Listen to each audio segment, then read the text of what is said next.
அமாவாசை பௌர்ணமினாலே ரொம்ப பவர்ஃபுல்லான நாள். அந்த நாளில் நம்ம இப்படி ஒரு எளிமையான பரிகாரங்கள் பண்ணும்போது நமக்கான பிரச்சனைகள் எல்லாமே தீரும். அதை பற்றி தான் இந்த வீடியோவில் பார்க்க போகிறோம். இப்போ தான் என் சேனலை புதுசாக பார்க்குறீங்கன்னா மறக்காமல் சப்ஸ்கிரைப் பண்ணிக்கோங்க. பெல் ஐக்கானையும் கிளிக் பண்ணுங்கள். என்னோடய வீடியோஸ் உங்களுக்கு வரும். தீராத கடன், நிறைய பிரச்சனை இருக்கும், கடன் தொல்லை இருக்கும். எவ்வளோதான் அதுக்கான காசு நம்ம கட்டிகிட்டே இருந்தாலும் கடன் தீர்ந்த பாடே இருக்காது. அப்படி கடனோடு இருக்கிறவங்க இந்த அமாவாசை நாளில் இந்த ஒரு எளிமையான பரிகாரம் பண்ணுங்களேன். அந்த கடன் சீக்கிரமே குறைஞ்சி போயிடும். இதை செஞ்சு பலன் பெற்றவங்க ரொம்பவே அதிகம். பரிகாரம்னோட பெரிய அளவில் அது வாங்கணும், இது வாங்கணும், இல்லை இந்த மாதிரி பண்ணணும் அப்படிலாம் எந்த ஒரு கஷ்டமும் கிடையாது. நம்ம வீட்டில் இருக்கிற ஒரே ஒரு பொருள், அந்த ஒரு பொருளை நம்ம நைட்டு பண்ணுறனால நமக்கு இந்த கடன் அடையும்னா நீங்கள் நம்புவீங்களா? அது என்ன பொருள்னு இப்போ பார்க்கலாமா? இந்த அச்சு வெல்லம் தான், அதாவது சர்க்கரைன்னு சொல்லுவோம்.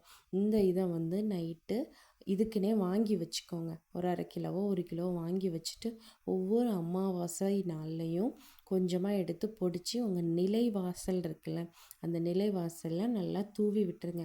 தூவி விடும்போது இனிப்புக்கு என்ன வரும்? எறும்பு பூச்சிகள் அதை திங்கும். அப்படி நைட்டு வேளையில் அது திங்கும்போது நம்ம செய்த கர்ம வினைகள் என்ன ஆகும்னா குறைய ஆரம்பிக்கும். நம்ம கர்ம வினைகள் குறைஞ்சாலே நம்ம கஷ்டம் தீரப்போகிறதுன்னு அர்த்தம். அப்போ நம்மளோட கடன்களும் தீரும். இது சொல்கிறதுக்கு தான் ஈஸியாக இருக்கும், ஆனால் அதை செஞ்சு பலன் பெறும்போது தான் அதோட மேலே இருக்கிற நம்பிக்கை நமக்கு அதிகமாகும். முந்தைய காலத்துலலாம் முதல்ல ஏதாவது ஒரு உயிரினத்துக்கு சாப்பாடு வச்சுட்டு தான் காலையில் அவங்களே சாப்பிடுவாங்க. அதுக்காக தான் முதல்ல சாதம் பொங்கின உடனே காக்காக்கு சாதம் வைக்கிறது, இல்லைன்னா பசு மாட்டுக்கு எதாவது கொடுக்கறது அப்படின்னு ஏதாவது ஒரு விலங்குகளுக்கு கொடுத்துட்டு தான் இது பண்ணுவாங்க. எதுக்குன்னா இந்த மாதிரி நம்மளுடைய பண்ண பாவங்கள் கர்மா குறையிறதுக்காகத்தான். அதே மாதிரி தான் நம்ம இப்போ அதெல்லாம் பண்ண நமக்கு டைமும் இல்லை, பண்ணுறதும் கிடையாது. அப்போ இந்த அமாவாசை நாளில் இந்த சர்க்கரை வாங்கி நம்ம பண்ணும்போது அதோட பலன் ரொம்ப அதிகமாக இருக்கும். என்ன ஒரு பரிகாரமும் இருக்குது. நீங்கள் குலதெய்வ கோயில் போவீங்கள்ல, எப்போவோ வருஷத்தில் ஒருக்காவோ இல்லை எப்போ போகிறீங்கனாலும் அதுக்கு முந்தின நாளே நீங்கள் இந்த அரிசி, பச்சை அரிசியை ஊற வச்சு அரைச்சி வச்சுக்கோங்க. அரைச்சி நல்லா காய போட்டு வச்சு அது மாவு மாதிரி ஆயிருமா, அந்த அரிசி கூட இந்த சர்க்கரையையும் எடுத்து நல்லா பொடிச்சு ரெண்டையும் சேர்த்து நல்ல மாவு மாதிரி எடுத்துக்கோங்க.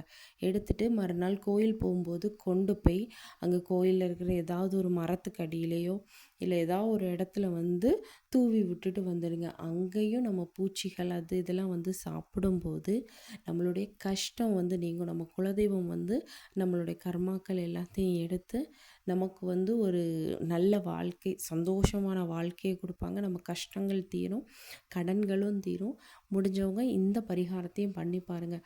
குலத்தை காக்கிற நம்ம குலதெய்வ கோயிலுக்கு போகும்போது இந்த மாதிரி பண்ணும்போது கஷ்டங்கள் சீக்கிரமே தீரும். இந்த மாதிரி எளிமையான ஆன்மீக தகவலுக்கு என்னோடய சேனலை மறக்காமல் சப்ஸ்கிரைப் பண்ணிக்கோங்க.